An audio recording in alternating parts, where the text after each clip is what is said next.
সবাইকে। আমার আজকে এইটা নিয়ে কথা বলে ব্লগ হচ্ছে ৩ নম্বর ব্লগ। আর আমি কদিন ধরে এইভাবে ব্লগ বানাচ্ছি। মানে অনেকে দেখে আমার একটু লোভ জেগেছে যে আমি এবার একটু কথা বলে ব্লগ বানাই। যদিও ডেইলি লাইফস্টাইলের ব্লগ আমি কিছু এখন দেখাচ্ছি না, স্পেশাল মোমেন্ট গুলো দেখাচ্ছি। তো আজকের আমার এই ব্লগটা বানানোর কারণ হচ্ছে কালকে ২১শে নভেম্বর আমার শাশুড়ি মায়ের বার্থডে। তো সেই জন্মদিন উপলক্ষে মাকে আমি আজকে একটা সারপ্রাইজ দেবো। সেটা হচ্ছে বাড়িতে সিমাইয়ের পায়েস বানাবো আর নিজে হাতে কেক বানাবো। তো কেকটা হচ্ছে ফার্স্ট টাইম বানাচ্ছে, আর যেহেতু সমৃদ্ধ ভেজ খায় আর আমরাও মোটামুটি ভেজই খাই, তো ওর কথা চিন্তা করে আমাকে উইদাউট ডিম বানাতে হবে কেকটা। আর আমার মাইক্রোওভেনটা খারাপ হয়ে গেছে, তো যথারীতি ইউটিউবে আমি একটা জিনিস দেখেছি, মানে অনেক রকম সিস্টেমের বানানোর পদ্ধতি দেখেছি, সেই দেখে আমি তার মধ্যে একটা সিম্পল আমি মানে কি বলবো প্রণালী দেখে নিয়েছি, সেটা নিয়ে চেষ্টা করবো, যেহেতু প্রথমবার তাই বেশি হাবিজাবি করবো না। তো চলো লেটস স্টার্টেড। আমি কেকটা বানাতে শুরু করি আর তোমাদের সাথে কেকটা বানাতে বানাতে আমি সেই ভিডিওটাও শেয়ার করবো আর গল্পও হয়ে যাবে। চলো। আমি এখানে কেক বানানোর জন্য যেগুলো যেগুলো আর কি আমি নিয়ে এসেছি, এটা হচ্ছে এখানে আছে আমার কাছে বেকিং সোডা, আর এই যেটা হচ্ছে বেকিং পাউডার। এগুলো আমাকে সব সমৃদ্ধ কালকে কিনে দিয়েছে দমদম থেকে। আর এখানে একটু কাজু কিশমিশ নিয়েছি ওর উপরে গার্নিশিং করবো বলে, মনা হাত দিও না। আর এখানে এই যে বললাম না সিমাইয়ের পায়েস করবো মায়ের জন্য, তো এই যে সিমাইয়ের পায়েস নিয়েছি। আর এখানে একটু এলাচ নিয়েছি যেহেতু পায়েসের মধ্যে লাগে। আর হ্যাঁ, অবভিয়াসলি কেকের জন্য আমি একটা অরিও বিস্কুটও নিয়ে নিয়েছি। এই যে অরিও বিস্কুটটা দেখেই রুহির বায়না উঠেছিল, তাই ওকে একটা দিতে গিয়ে অলরেডি আমার প্যাকেট ছিঁড়ে সব বেরিয়ে গেছে। তাই জন্য আমি এগুলোকে থালার মধ্যে করে আপাতত রেখে দিয়েছি। তো ওগুলোকে আমি কি করবো, ওই চকলেট গুলোকে তোমরা জানো যারা কেক বানাও নিশ্চয়ই আমার থেকে ভালোই জানো, কারণ আমার ফার্স্ট এক্সপিরিয়েন্স এটা। জানি না আদৌ কেকটা কিরকম হবে, তাও আমি আমার শিব বাবাকে ডাকছি যেন সবটা ভালো। এইটা দেখো, আমি একটা বাটার পেপারও নিয়েছি ওই কেকের বানানোর জন্য লাগে, এটা তোমাদের দেখাতে ভুলে গেছিলাম। কেকটা বানানোর জন্য প্রথমে এখানে আমি বাটারটাকে গলিয়ে রেখেছিলাম, তারপর ওরিও বিস্কুট থেকে ক্রিমগুলোকে আলাদা করে অরিও বিস্কুটগুলোকে আমি মিক্সিতে দিয়ে একটু ভালো করে গুঁড়ো করে নিয়েছিলাম, যাতে ওটা চকলেট বানানো যায় উপরটার জন্য। এই দেখো এখানে আমার গুঁড়ো করা হয়ে গেছে। দুধটাকেও আমি একটু গরম করে ঠান্ডা করে নিয়েছিলাম, তারপরে দুধের মধ্যে আমি বাটারটা মিশিয়ে নিয়েছিলাম, ভালো করে মিশিয়ে নিয়েছিলাম। আর চিনিটা গুঁড়ো করে রেখেছিলাম, চিনিটাও আমি ভালোভাবে মিশিয়ে দিয়েছিলাম। তারপরে এর মধ্যে ময়দা পরিমাণ মতো নিয়েছিলাম, নিয়ে ভালো করে ওর মধ্যে বেকিং সোডা বেকিং পাউডার সব কিছু দিয়ে ভালো করে আবার ওটাকে একটা ব্যাটার বানিয়ে নিয়েছিলাম। এবার ওটাকে ভালো করে ফেটিয়ে নিতে হবে যাতে একটু থকথকে জিনিস হয়। তারপরে যেই বাসনটার মধ্যে কেক বানাবো তার মধ্যে বাটার লাগিয়ে, বাটার পেপারটা দিয়ে তার মধ্যে আরেকটু কেক লাগিয়ে গার্নিশিং মোটামুটি কাজু কিশমিশ দিয়ে তোমরা করতেই পারো, ওই ব্যাটারটা দিয়ে আমি কড়ার মধ্যে বসিয়ে বানিয়েছি, এইভাবে রেখে চাপা দিয়ে দিয়েছি। কেকটা অনেকটাই হেল্প করতে আমাকে সাহায্য করেছে, এই যে বসে আছে নিশ্চয় পিসির জন্মদিনের ঠিক আগের দিনকেই চলে এসছে, ভালো টাইমিং পেয়েছে, একদম এসে টেসে হাজির। একটু তাকা ক্যামেরার দিকে। তবে অনেকটা থ্যাঙ্কস ওকে, কারণ ও ভিডিওগুলো আমাকে করে দিয়েছিল, না হলে জানি না একা একা আমি রুহিকে নিয়ে কি করতাম। কারণ রুহি আমাকে যেহেতু ব্লগ করবো বলে আমি ড্রেসটা পরেছি, ও ভেবেছে আমি কোথাও ঘুরতে যাব। ও জামা কাপড় পরলেই ভাবে মা ওকে নিয়ে কোথাও ঘুরতে বেরোবে, তাই জন্য যথারীতি খুব জ্বালাতন করছিল। তো ভালো হয়েছে সুমনকে আমি পেয়ে গেছি। হুদু। তো ফাইনালি গাইজ আমার কেক তো আপাতত রেডি। তো ফাইনালি কেকটা আমার মানে সাহি সালামাত জিনিসটা বেরিয়েছে, যেটা থেকে আর কি আমি মানে যেটার মধ্যে আমি কেকটা বসিয়েছিলাম, মানে খুব টেনশনে ছিলাম। যাকে সবকিছুটা ঠিকঠাক হয়েছে, এবার সাজানোর পরে তারপর তোমাদের সাথে কেকের ফটোটা শেয়ার করব। তো এইবারে আমি করব যেটা হচ্ছে সেটা হচ্ছে এবার পায়েসটা বানিয়ে ফেলতে হবে, কারণ মা আসার আগে, কারণ মা এসে গেলে আর করতে দেবে না, কারণ কেক আর পায়েসটা মায়ের জন্য সারপ্রাইজ।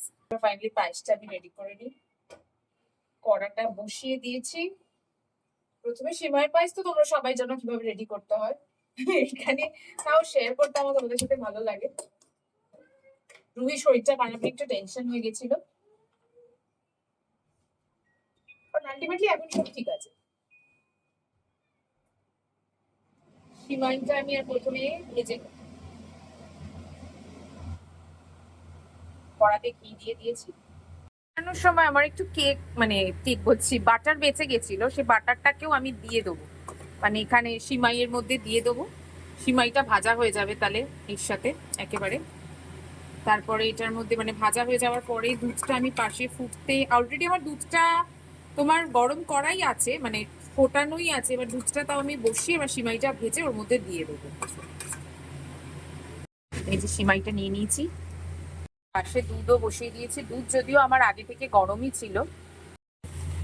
সিমাইটা এবার আমি দিয়ে দেবো। সিমুই বলো সিমাই বলো যাই বলো, মানে যে যা কিছুই বলা যায়। আমি তো মানে এই বাড়িতে এসে, যেহেতু আমার শ্বশুরবাড়ি বাঙাল, তো আমি সিমাই, সিমুইটাকে সিমাই সিমাই করে, যেহেতু আমরা মানে আমাদের ভাষাতে সিমুই বলতো, তো এখন আমি এখানে এসে মায়ের কথার মতো সিমাই সিমাই করতে থাকি। এই যে সিমুইটা আমি এখানে ভেজে নিচ্ছি, আর এখানে পাশে দুধ তো অলরেডি আমি বসিয়েই দিয়েছি।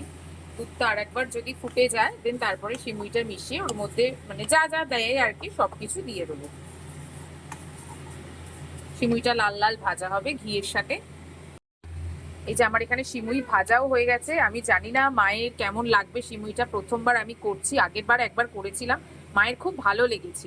আর সত্যি কথা বলতে মাকে আমি এখানে সিমুইয়ের পায়েস কখনো করতে দেখিনি। আমি জানতাম মেয়েদের জন্মদিনে সিমুইয়ের পায়েস দেয়, তো যেহেতু মায়ের মেয়ে নেই তাই ওই জায়গাটা আমি একটু পালন করার চেষ্টা করি। দেখো মেয়ে তো সন্তান মানে মেয়ে সন্তান মেয়েই হয়, মেয়ের জায়গাটা কোনোদিনও বউ পূরণ করতে পারে না, বাট তাও আমি চেষ্টা করি, যেহেতু উনি আমার মায়ের জায়গাটা 100% চেষ্টা করেন পুরোটা ফুলফিল করা, তাই আমারও দায়িত্ব ওনার কিছু সারপ্রাইজ দিয়ে। কালকে ওনার জন্মদিন, কালকেও কিছু ভালো রান্না বান্না করবো, কালকেও তোমরা কালকের ব্লগও তোমরা দেখতে পাবে, ছবিও তোমরা আশা করি তোমাদের সাথে শেয়ার করে তোমরা দেখবে, সবই তোমরা দেখো। তো চলো আমরা এবার পায়েসটা বানিয়ে ফেলি। দেখো এখানে দুধ আমার ফুটে গেছে, চলো এবার সিমুইটা মিশিয়ে দেবো। এখানে চিনিটা দিয়ে দিচ্ছি,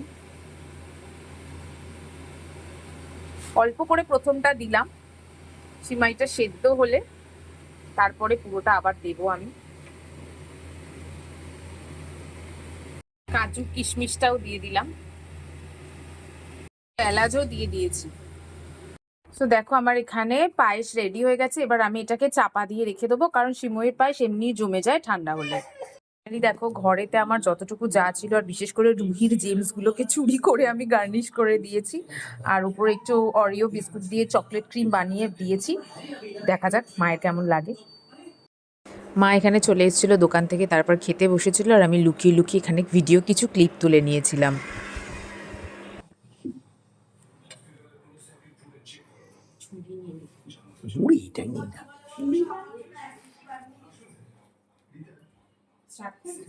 এই ছুরিটা কেন? ওই যে আমার জন্মদিনে যে ছুরিটা ফেলে দিয়েছে, আবার দুধ চলে এই যে এখানে ভিডিওটা স্টার্ট করে দিয়েছে, অনেকক্ষণ ধরে চলছে, 25 মিনিট হয়ে গেল। যাচ্ছি মায়ের কাছে।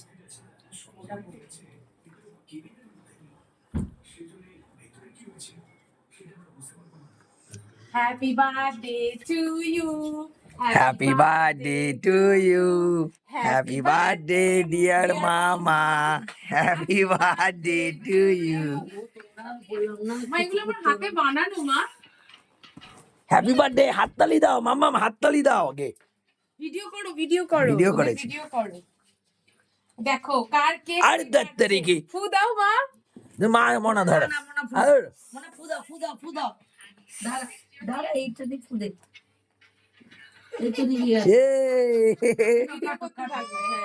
হাততালি দাও, হাততালি দাও আগে, হাততালি দাও, হাততালি দাও, হাততালি দাও, হাততালি। বাবা সে আবার কেকও বানাতে পারো? তুমি কাটো মা।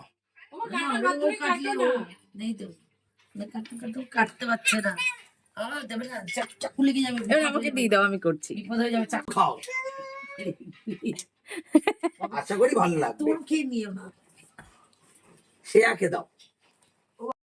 শানুকে আমি আলাদা দেবো, এটা শানুকে দেবো, খাইয়ে দিয়া দাও।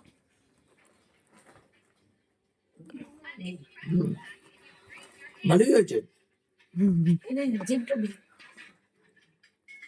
মানে জেমকা লাগলো মা? ভালো হয়েছে কেকটা? মা খাইনি তো, আমাদের মনা খাইনি, জেমকা। পায়েসটা খেয়ে বলো কেমন হয়েছে, সিমুইয়ের পায়েস। তো মা এটা লাগবে কি লাগবে না? লাগবে না তো? দেখো ওকে সবাই দেখো, সবাই ওকে দেখো, দিদিই চলেছে। ওরে বাবা,